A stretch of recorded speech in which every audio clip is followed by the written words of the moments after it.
Hello students, welcome to our YouTube channel AKFT course. आज मैं class 10th का chapter 6 triangles का exercise 6.5 का क्वेश्चन नंबर 1 को सोल्व करने वाला हूँ। आइए इसको सोल्व करते हैं। तो क्वेश्चन नंबर 1 है, बोल रहा है sides of triangles are given below, determine which of them are right triangles. In case of a right triangle write the length of its hypotenuse. पहला ये है, दूसरा ये है, तीसरा, चौथा।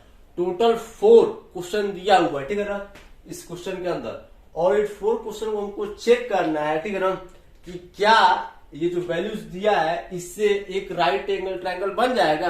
अगर बन जाएगा, ठीक है ना, पहले चेक करेंगे, ठीक है ना, ये जो वैल्यूज दिया हुआ है क्या इससे एक राइट एंगल ट्रायंगल बन सकता है, ठीक है ना। अगर बन जाएगा या फिर बन सकता है तो इसमें हमको हाइपोटेनस बताना है, ठीक, कि उस राइट एंगल ट्रायंगल का जो हाइपोटेनस होगा वो क्या होगा, ठीक है ना। तो हाइपोटेनस चेक करने के लिए सबसे आसान तरीका ये है कि जो भी वैल्यूज दी है, ठीक है ना, जैसे यहाँ पास 7 सेंटीमीटर, 24 सेंटीमीटर और 25 सेंटीमीटर, ठीक है, इन तीनों में जो सबसे ज्यादा बड़ा होगा, ठीक है ना, मतलब जैसे 7 सेंटीमीटर, 24 और 25, तो इन तीनों में 25 सेंटीमीटर क्या है, बड़ा, ठीक है ना। जो सबसे ज्यादा बड़ा होगा, ठीक है ना, वही उस हाइपोटेनस हो, ठीक है ना, मतलब वही हाइपोटेनस हो, ठीक है ना। पहले हम चेक करेंगे, ठीक है ना। चेक करने के बाद हाइपोटेनस हम कैसे बताएंगे, जो सबसे बड़ा होगा, ठीक है ना। जैसे यहाँ पास 25 सेंटीमीटर, पहले चेक करेंगे अगर ये राइट एंगल ट्रायंगल है, मतलब बनाएगा, ठीक है ना। इस वैल्यू से अगर राइट एंगल ट्रायंगल बनता है तो इसमें जो बड़ा है 25 सेंटीमीटर, तो ये हमारा हाइपोटेनस हो जाए, ठीक है ना। अगर इस वाले वैल्यू से एक राइट एंगल ट्रायंगल बनता है तो इसमें बड़ा क्या है, 8, ठीक है ना। 3, 8, 6 में बड़ा क्या है, 8 बड़ा है, ठीक है ना। तो ये हमारा जो 8 है वो हाइपोटेनस हो जाए, ठीक है ना। मतलब जो ग्रेटर वैल्यू होगा ना, ठीक है ना, इन तीनों के कंपैरिजन में वही हमारा हाइपोटेनस हो जाए, ठीक है ना, सबसे बड़ा वैल्यू, ठीक।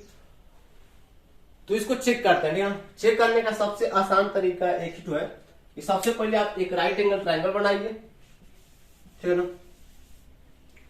एग्जाम्पल के लिए जैसे मैं यहां पास आपको बना के दिखा रहा हूं, ठीक। इसका नाम दे दीजिए ABC, ABC, ठीक है ना। अब यहां पास जो है ये जो AC है, ठीक है, आपको क्या हाइपोटेनस है, ठीक है, हाइपोटेनस, ठीक, पूरा लिख लीजिएगा, यहां पास स्पेस नहीं है। तो इस हाइपोटेनस में, ठीक है ना, आप वही वैल्यू रखिएगा जो सबसे बड़ी होगी, ठीक है ना। यहां पास अभी हम चेक कर रहे हैं, ठीक है ना। तो चेक करने के लिए आपको यहाँ पास हाइपोटेनस में वही वैल्यू रखना है जैसे मैं पहले नंबर को सॉल्व कर रहा हूँ, ठीक है ना। तो यहाँ पास इन तीनों में बड़ा क्या है, 25, ठीक है ना, ठीक, यहाँ पास 25 रखना है, ठीक, 25 सेंटीमीटर, ठीक है। अब इन दोनों को आप कहीं भी लिख सकते हैं, ठीक है ना। जैसे 7 सेंटीमीटर को आप बेस में भी लिख सकते हैं और इसको भी आप बेस में लिख सकते हैं, कहीं भी लिख सकते हैं, ठीक है ना। तो मैं 7 को बेस में लिख देता हूं और यहाँ पास 24 सेंटीमीटर, ठीक है ना, 24 रहने देता हूँ, ठीक। इसको आप इधर उधर कर सकते हैं, ठीक है, उससे कोई फर्क नहीं पड़ने वाला, क्योंकि अभी हम चेक कर रहे हैं, ठीक है ना। चेक कर रहे हैं, इसलिए यहाँ पास आप सपोज कर लीजिएगा कि जो 7 सेंटीमीटर है वो आपका बेस है, ये आपका हाइट है और ये आपका हाइपोटेनस है, ठीक है ना। तो यहाँ पास हम चेक कर, ठीक है ना। आप बस ध्यान ये रखिएगा कि जो हाइपोटेनस वाली लाइन है, ठीक है ना, उसमें सबसे बड़ी वैल्यू ही आए, ठीक है ना, मतलब सबसे बड़ी वैल्यू। इन दोनों से कोई फर्क नहीं पड़ता, ठीक है ना। क्यों नहीं फर्क पड़ता, इसका भी मैं आपको एकदम सुटेबल रीजन दूंगा, ठीक है ना। अब चेक करते हैं, ठीक है ना। तो हम ये जानते हैं पाइथागोरस थ्योरम से, ठीक है ना, क्या होता है, हाइपोटेनस का जो स्क्वायर होता है वो इक्वल होता है परपेंडिकुलर के स्क्वायर और बेस के स्क्वायर के सम से, ठीक है ना। तो सबसे पहले इन तीनों का क्या निकालते हैं, हम स्क्वायर निकालते हैं, ठीक है ना। जैसा हमारा जो हाइपोटेनस है कितना है, 25 सेंटीमीटर, ठीक। तो हाइपोटेनस का जो स्क्वायर हो जाएगा वो हो जाएगा 625,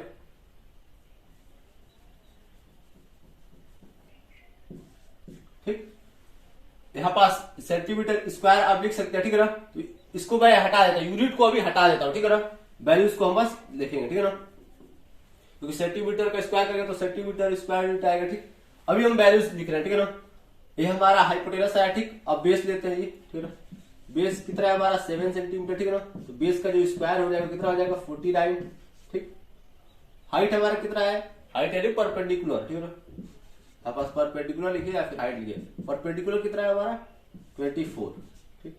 परपेंडिकुलर का स्क्वायर करेंगे हम तो 576 आएगा, ठीक है ना। अब देखिए अब हम चेक करेंगे, ठीक है, पाइथागोरस थ्योरम से। ठीक है, पाइथागोरस थ्योरम क्या कहता है कि राइट एंगल ट्रायंगल में जो हाइपोटेनस का स्क्वायर होगा, ठीक है ना, जो हाइपोटेनस का स्क्वायर होगा वो इक्वल होगा बेस और परपेंडिकुलर दोनों के स्क्वायर के सम से। ठीक है ना, जैसे बेस का स्क्वायर करेंगे और सम करेंगे परपेंडिकुलर के स्क्वायर से। ठीक है ना, तो ये इक्वल होगा। ये कैसा है, पाइथागोरस थ्योरम से आया। ठीक है ना, पाइथागोरस थ्योरम से आया। ठीक, अब यहां पास एलएचएस में आपको हाइपोटेनस का स्क्वायर लिखना है। ठीक है ना, जैसे एच का स्क्वायर कितना है 625, ठीक, इक्वल टू, इधर उधर नहीं शिफ्ट करना है। ठीक है ना, ऐसे ही रहने देना। ठीक है ना, बेस का स्क्वायर यानी 49 है, ठीक, प्लस परपेंडिकुलर स्क्वायर कितना है 576। ठीक, अब इसको ऐड कीजिए। ठीक है ना, अगर ऐड करने के बाद वो एलएचएस से इक्वल हो जाता है, ठीक है ना, कहने का मतलब ये है कि यहां पास अगर एलएचएस आरएचएस इक्वल हो जाता है तो ये हमारा राइट एंगल ट्रायंगल बनाएगा। ठीक है ना, अगर नहीं होता है तो ये हमारा राइट एंगल ट्रायंगल नहीं बनाएगा, मतलब इस वैल्यू से राइट एंगल ट्रायंगल नहीं बन सकता। ठीक, तो यहाँ पास ऐड करते हैं 625 इक्वल टू, इसको ऐड करते हैं तो 9 6 15 को 5 4 और 7 11 12 5 8 6। ठीक है, यहाँ पास हम देख रहे हैं कि एलएचएस और आरएचएस क्या है, इक्वल है। ठीक है ना, इक्वल है। ठीक, तो यहाँ पास हम कह सकते हैं कि जो पहला नंबर क्वेश्चन है उसको जो वैल्यूज दिया है उससे एक राइट एंगल ट्रायंगल बन सकता है। ठीक है ना, और बन सकता है तो हमने पहले बताया, तो जो हाइपोटेनस होगा वो सबसे बड़ी वैल्यू होगा। ठीक है ना, मतलब ग्रेटर वैल्यू। यहाँ पास मैं लिख देता हूँ हाइपोटेनस इक्वल टू, यहाँ पास इक्वल, यहाँ पास आप थ्योरी मतलब लिख लीजिएगा। ठीक है, थोड़ा बहुत एक लाइन करके कि यहाँ पास एलएचएस और आरएचएस इक्वल है। ठीक है ना, तो अकॉर्डिंग टू पाइथागोरस थ्योरम यहाँ पास जो वैल्यूज दिया हुआ है वो एक राइट एंगल ट्रायंगल बनेगा। ठीक है ना, मतलब बनाएगा, और इसमें जो हमारा हाइपोटेनस होगा, हाइपोटेनस जो होगा हमारा वो हो जाएगा 25 सेंटीमीटर। ठीक है ना, यहाँ पास ये जो पहला नंबर है ये बनाएगा आपका राइट एंगल ट्रायंगल। ठीक है ना, ये आपका राइट एंगल ट्रायंगल बनाएगा। ठीक, हाइपोटेनस हमारा हो जाएगा 25 सेंटीमीटर।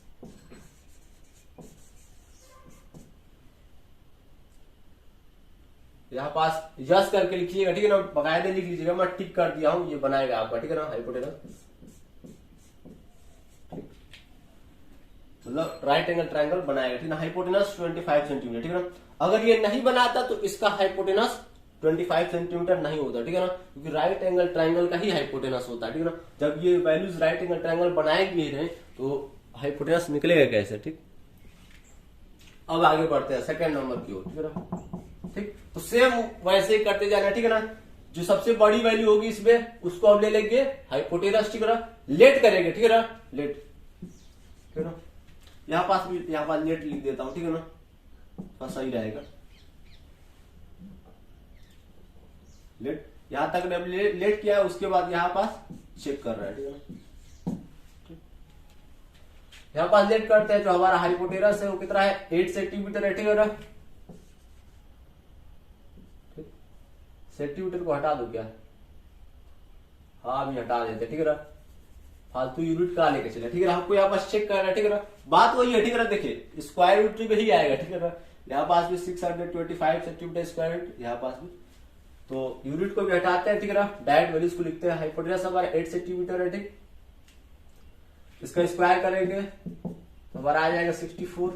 ठीक, उसके बाद हम इसको बेस ले लेते हैं। ठीक है ना, बेस जो है हमारा है वो है 3 सेंटीमीटर, 3 लेते हैं।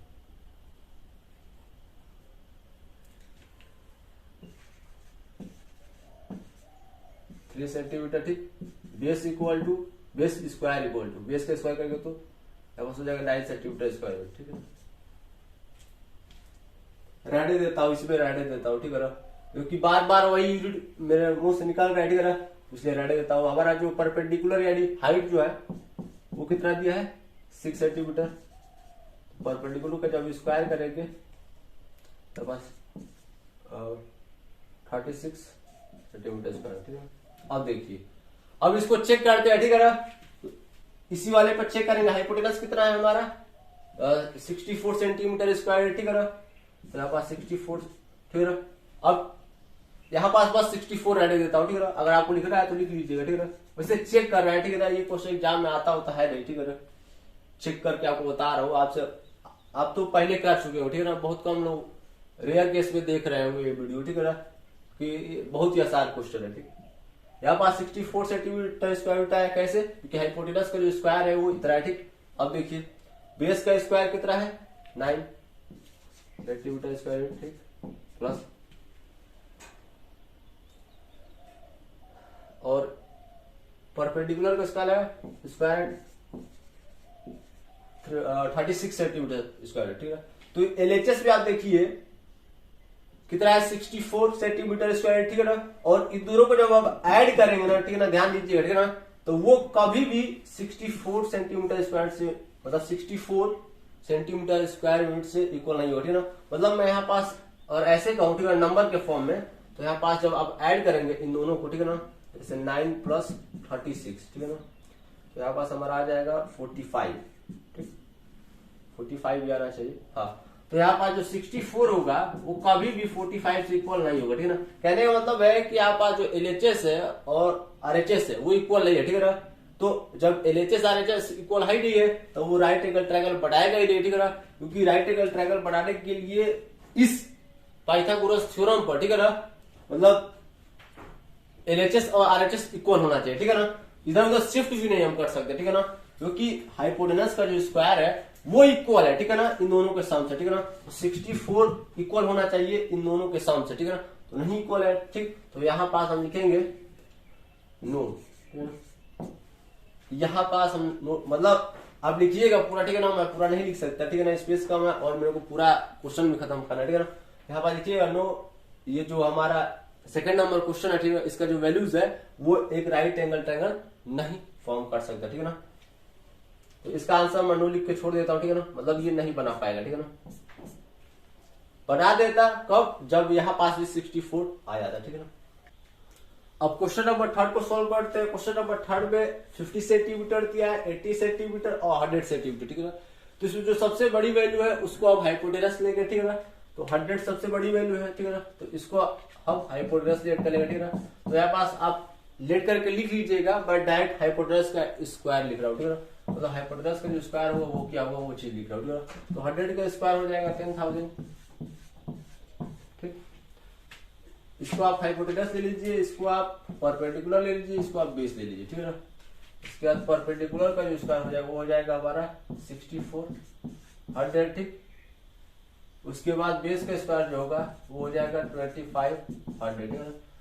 तो यहाँ पास चेक करते हैं क्या परपेंडिकुलर सॉरी हाइपोटेनस का जो स्क्वायर है क्या इक्वल है इन दोनों के स्क्वायर के सम से, ठीक है ना। 10,000 इक्वल टू इन दोनों का जो सम है उसको देखते हैं। इधर डबल जीरो ऐड करेंगे 9 8, ठीक है, ठीक है। यहाँ पास एक चीज देख रहे हैं कि एलएचएस आरएचएस इक्वल हुआ नहीं, ठीक है ना, तो इसका आंसर नो हो जाएगा, ठीक है ना। मतलब ये एक राइट एंगल ट्रायंगल नहीं बना सकता, ठीक है ना। अब फोर्थ क्वेश्चन क्यों बढ़ते हैं। इसमें जो सबसे बड़ी वैल्यू है वो है 30, तो इसको आप हाइपोटेनस, इसका परपेंडिकुलर, इसको बेस ले लीजिए, ठीक है, लेट कर लीजिएगा। यहाँ पर जो हाइपोटेनस का स्क्वायर हो जाएगा वो 169 हो जाएगा, ठीक है ना। परपेंडिकुलर का स्क्वायर हो जाएगा 12 सेंटीमीटर, सॉरी 12 सेंटीमीटर का स्क्वायर करेंगे तो हमारा आ जाएगा 144 सेंटीमीटर स्क्वायर। तो यूनिट डे लिखते हैं 144 लिखते हैं, ठीक है ना। बेस हमारा है 5, तो बेस का स्क्वायर करेंगे तो 25 आएगा। यहाँ पास चेक करते हैं 169 इक्वल टू 144 प्लस 25, तो 169 इक्वल टू ऐड करेंगे तो 5 4 9 2 4 6 1। यहाँ पास एलएचएस आरएचएस इक्वल हो गया, मतलब ये एक राइट एंगल ट्रायंगल बनाएगा और इसका जो हाइपोटेनस हो जाएगा वो हो जाएगा 13 सेंटीमीटर, ठीक है ना। स्क्रीनशॉट लेना चाहते हैं तो ले लीजिए। वीडियो अच्छा लगे तो हमारा चैनल एकेएफटी कोर्स को सब्सक्राइब कीजिए, लाइक कीजिए, कमेंट कीजिए, शेयर कीजिए। मिलते हैं अगले वीडियो में अगले क्वेश्चन के साथ।